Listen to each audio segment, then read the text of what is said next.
بسم اللہ الرحمن الرحیم۔ شروع اللہ کے نام سے جو بڑا مہربان اور نہایت رحم کرنے والا ہے۔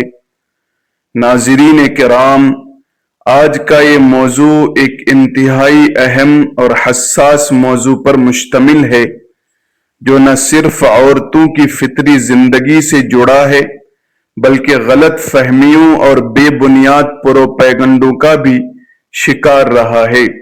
یہ مضمون قرآن و حدیث کی روشنی میں حیض اور حمل کے بارے میں مستند حقائق پیش کرتا ہے تاکہ ہمارا ایمان مزید مضبوط ہو اور اللہ کے مقرر کردہ نظام کی حکمت کو سمجھ سکیں۔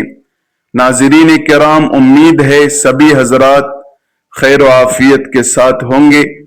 بعض لوگ کہتے ہیں کہ عورتوں میں حیض کی ابتدا بنی اسرائیل کی عورتوں سے ہوئی، جبکہ کچھ کا کہنا ہے کہ سب سے پہلے حیض حضرت حوا علیہ السلام کو آیا، جو ان کے لیے اللہ کی طرف سے کوئی سزا تھی۔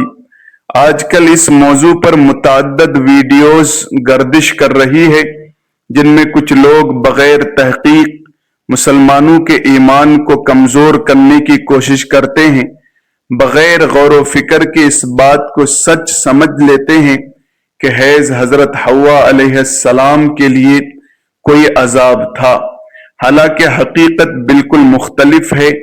آج کی ویڈیو میں ہم نے انتہائی تحقیق اور غور کے بعد قرآن و حدیث اور مستند روایات کی روشنی میں ان تمام سوالات کے جواب پیش کیے ہیں۔ حیض کی ابتدا کب ہوئی؟ کیا یہ لڑکیوں کے لیے کوئی سزا ہے؟ کیا واقعی حضرت حوا علیہ السلام کو سب سے پہلے حیض آیا اور یہ اللہ کی طرف سے کوئی عذاب تھا؟ کیا حیض کی ابتدا بنی اسرائیل سے ہوئی اور اس سے پہلے عورتیں حیض سے پاک تھیں؟ ابن خلدون، عبد الرزاق اور مسند اسحاق میں حضرت عبداللہ بن مسعود رضی اللہ تعالی عنہ اور حضرت اسما رضی اللہ تعالی عنہا سے ایسی روایت ملتی ہے کہ بنی اسرائیل کی عورتیں مردوں کے ساتھ مسجد میں نماز پڑھ سکتی تھیں اور ان کے درمیان پردہ رکھا جاتا تھا، مگر ایک دن ایک لڑکی نماز کے لیے مسجد میں پہنچی اور اپنے پاؤں اٹھا کر مردوں میں اپنے محبوب دوست کو جھانکنے لگی۔ اس کے بعد اس نے یہ معمول بنا لیا کہ ہر نماز کے بعد اپنے محبوب کو دیکھنے کے لیے ایڑیاں اٹھا کر جھانکتی رہتی تھی، اور اس کی تقلید کچھ دیگر عورتوں نے بھی شروع کر دی، جس پر غیر محرموں کو دیکھنے سے روکنے کے لیے اللہ تبارک و تعالی نے ان پر حیض مسلط فرمایا۔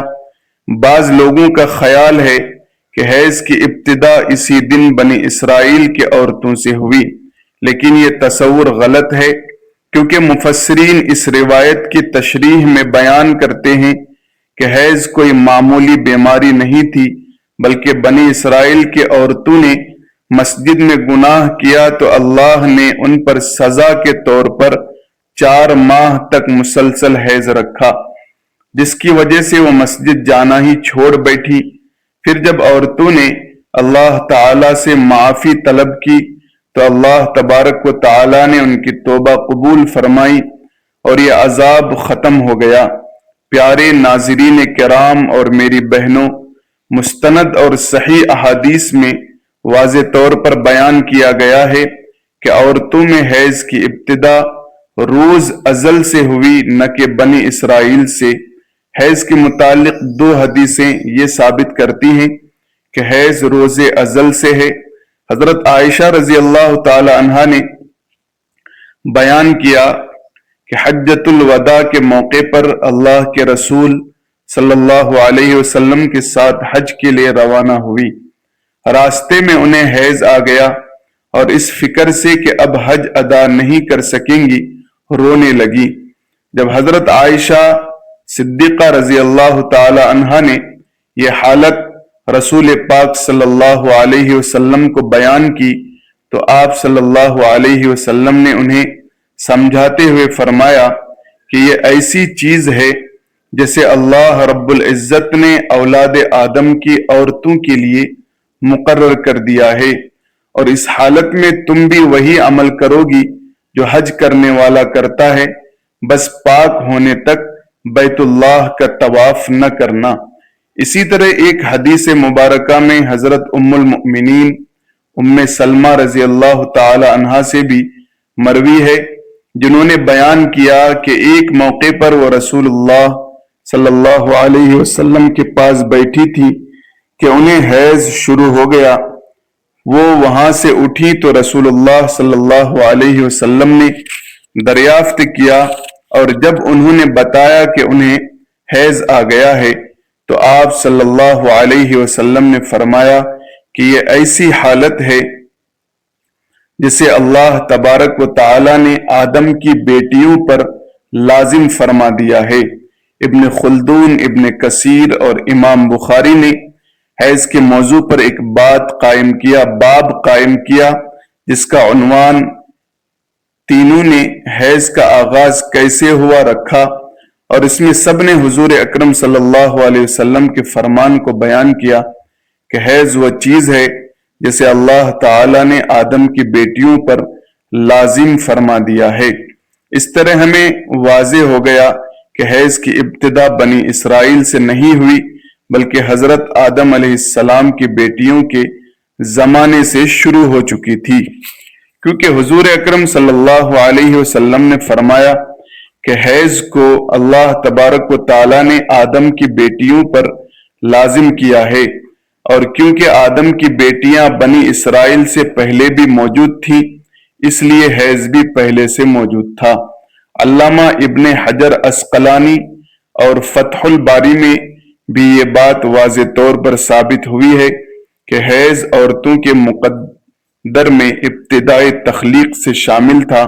اب ان روایات کی طرف روشنی ڈالتے ہیں جن میں بیان کیا گیا کہ حیض کی ابتدا حضرت حوا علیہ السلام سے ہوئی۔ امام تبری نے سورۃ البقرہ کی آیت نمبر 25 کی تفسیر میں حضرت عبد الرحمن بن زید کی روایت نقل کرتے ہیں کہ حضرت حوا علیہ السلام کو ابتدا میں حیض نہیں آیا کرتا تھا اور ان کی تخلیق پاکیزہ تھی، لیکن جب انہوں نے اللہ تبارک و تعالی کی نافرمانی کی اور ممنوع پھل کھایا تو جنت سے نکالا گیا اور انہیں حیض اور حمل کی ذمہ داری دی گئی۔ روایت میں لکھا ہے کہ اللہ تبارک و تعالی نے فرمایا، میں نے تجھے پاکیزہ بنایا تھا لیکن تو نے میری نافرمانی کی، اس لیے اب میں تجھ سے خون جاری کر دوں گا۔ تاہم امام تبری کے علاوہ تمام مفسرین نے اس روایت کو ناقابل قبول قرار دیا ہے۔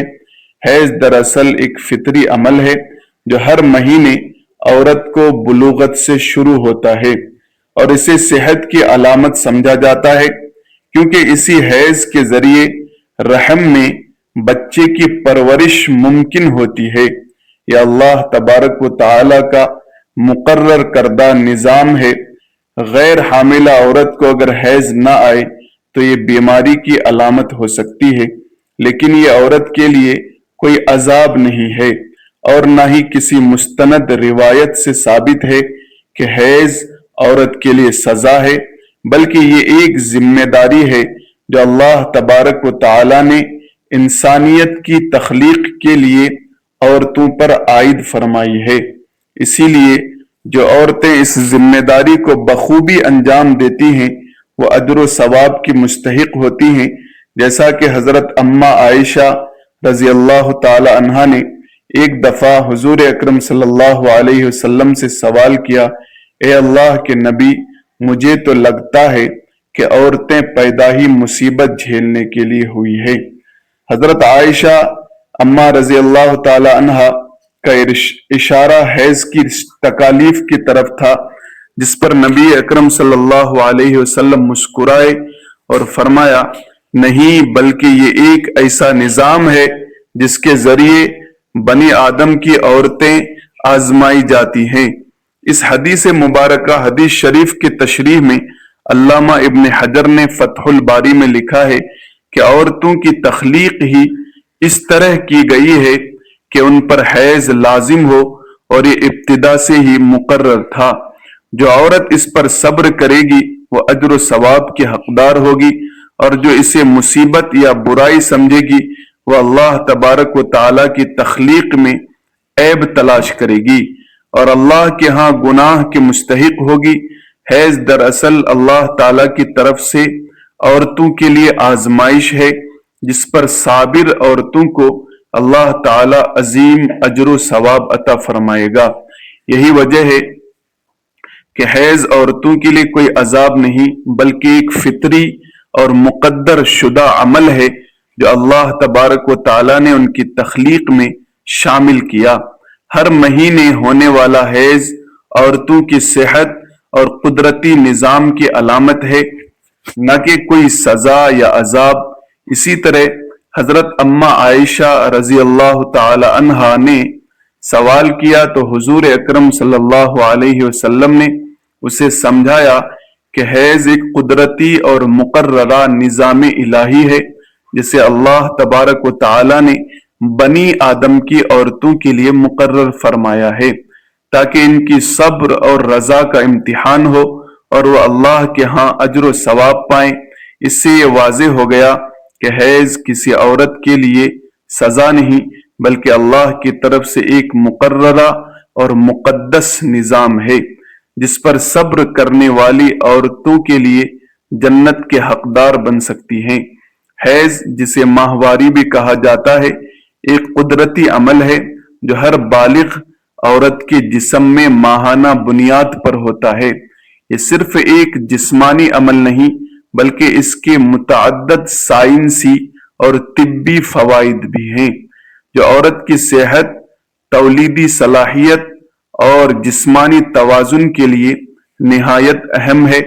حیض کے دوران رحم کی اندرونی دیوار اینڈوٹریم خون کے ساتھ خارج ہوتی ہے جو اس بات کی علامت ہے کہ عورت کا جسم ہر مہینے ممکنہ حمل کے لیے تیار ہوتا ہے۔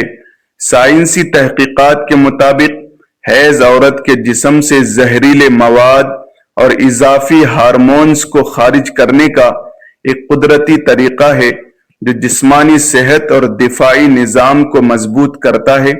ماہواری کے ذریعے خون میں موجود اضافی آئرن اور دیگر ضروری مواد کی سطح متوازن رہتی ہے اور یہ خواتین کے ہارمونز توازن کو قائم رکھنے میں مددگار ثابت ہوتی ہے۔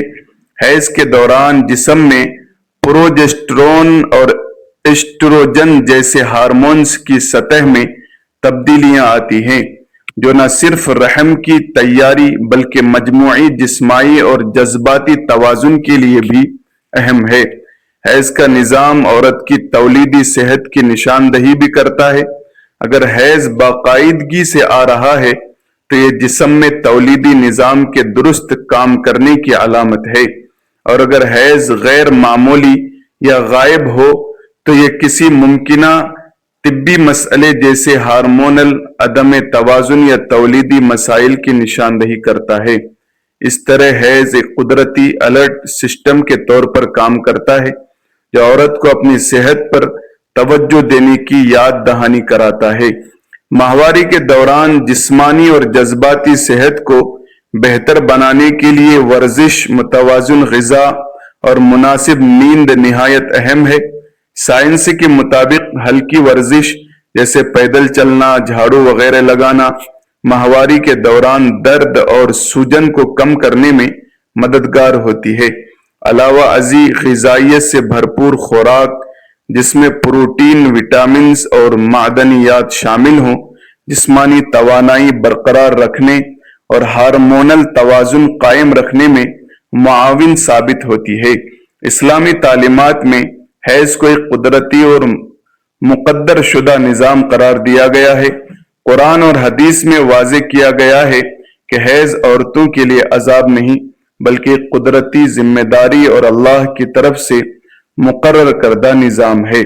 حضرت اماں عائشہ رضی اللہ تعالی عنہا کی روایت سے معلوم ہوتا ہے کہ عورتیں حیض کی تکالیف کو سمجھتی ہیں لیکن نبی اکرم صلی اللہ علیہ وسلم نے انہیں مسکرا کر سمجھایا کہ یہ اللہ تعالی کی طرف سے آزمائش ہے اور صبر کرنے والی عورت اللہ کے ہاں اجر و ثواب کی مستحق ہے۔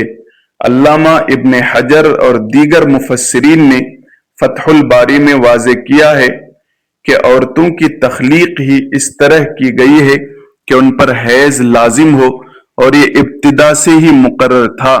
اس کا مقصد نہ صرف جسمانی صحت بلکہ صبر، تقوی اور اللہ کے نظام کے تحت عورت کی روحانی تربیت بھی ہے۔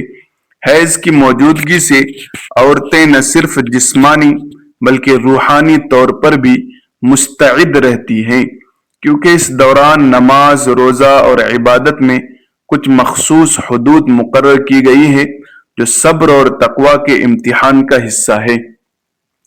حیض اور حمل کے درمیان تعلق نہایت گہرا اور اہم ہے۔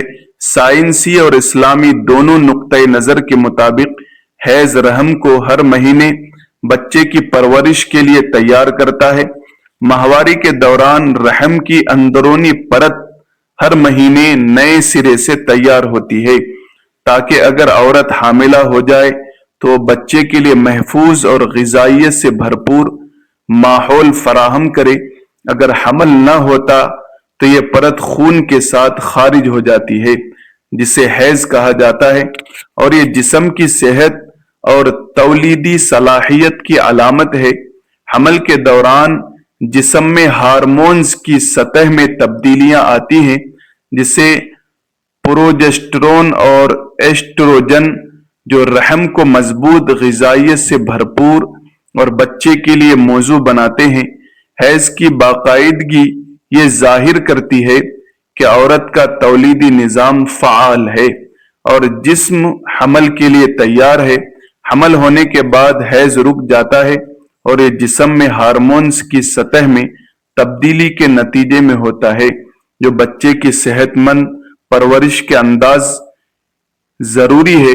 اس طرح حیض اور حمل ایک دوسرے سے مربوط نظام ہے جو عورت کی تولیدی صحت اور بچے کی ترقی کے لیے بنیادی اہمیت رکھتے ہیں۔ اسلام میں حمل کو انتہائی مقدس اور بابرکت حمل سمجھا گیا ہے۔ قرآن اور حدیث میں واضح کیا گیا ہے کہ بچے کی تخلیق اللہ کی قدرت اور عظمت کا مظہر ہے، اور ماں کی ذمہ داری اس عمل میں بہت اہم ہے۔ حاملہ عورت کے لیے دعا، عبادت اور صبر کی فضیلت بیان کی گئی ہے، اور اللہ تبارک و تعالی اس کے اجر کو کئی گنا بڑھا دیتا ہے۔ حاملہ ماں کے جسم میں ہونے والی ہارمونل اور جسمانی تبدیلیاں بھی قدرتی اور فطری ہیں جو بچے کی صحت و نمو کے لیے ضروری ہے۔ ایسٹروجن اور پروجسٹرون کی سطح میں اضافہ رحم کو مضبوط غذائیت سے بھرپور بناتا ہے تاکہ بچے کے لیے محفوظ ماحول فراہم ہو۔ اسلام میں عبادت، اخلاقی تربیت اور دعا کی بہت فضیلت ہے کہ ماں کے رحم میں بچے کی پرورش ایک مقدس عمل ہے، اور اس دوران ماں کی دعائیں، صبر اور نیک اعمال بچے کی زندگی کے لیے باعث برکت ہیں۔ اس لحاظ سے حمل نہ صرف جسمانی بلکہ روحانی اعتبار سے بھی ماں کے لیے عظمت اور اجر کا ذریعہ ہے۔ حمل کے دوران اسلامی تعلیمات حاملہ عورت کے لیے رہنمائی اور فضیلت کا جامع نظام فراہم کرتی ہیں۔ اسلام میں حاملہ عورت کے لیے عبادت، دعا اور اخلاقی تربیت کو نہایت اہمیت دی گئی ہے، کیونکہ یہ نہ صرف ماں کی روحانی ترقی کے لیے مفید ہے بلکہ بچے کی پرورش اور مستقبل کی کامیابی کے لیے بھی باعث برکت ہے۔ حاملہ عورت کے اعمال، صبر اور دعائیں اللہ کے ہاں بڑھا دی جاتی ہیں اور اسے اجر و ثواب کی ضمانت ملتی ہے۔ حضرت نبی کریم صلی اللہ علیہ وسلم نے فرمایا کہ رحم میں بچے کی پرورش ایک مقدس عمل ہے، اور ماں کی دعا اور صبر بچے کی زندگی میں خیر و برکت کا سبب بنتے ہیں۔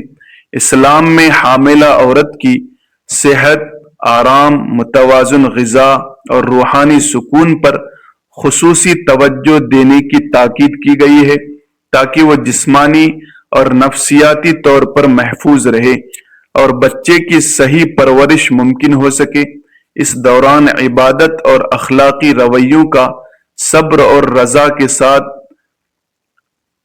اجر کرنا عورت کی فضیلت اور اللہ کے ہاں اجر و ثواب کا ذریعہ بنتا ہے، اور یہ اس بات کا ثبوت ہے کہ حمل نہ صرف جسمانی بلکہ روحانی اعتبار سے بھی عورت کے لیے ایک عظیم نعمت اور عبادت کا موقع ہے۔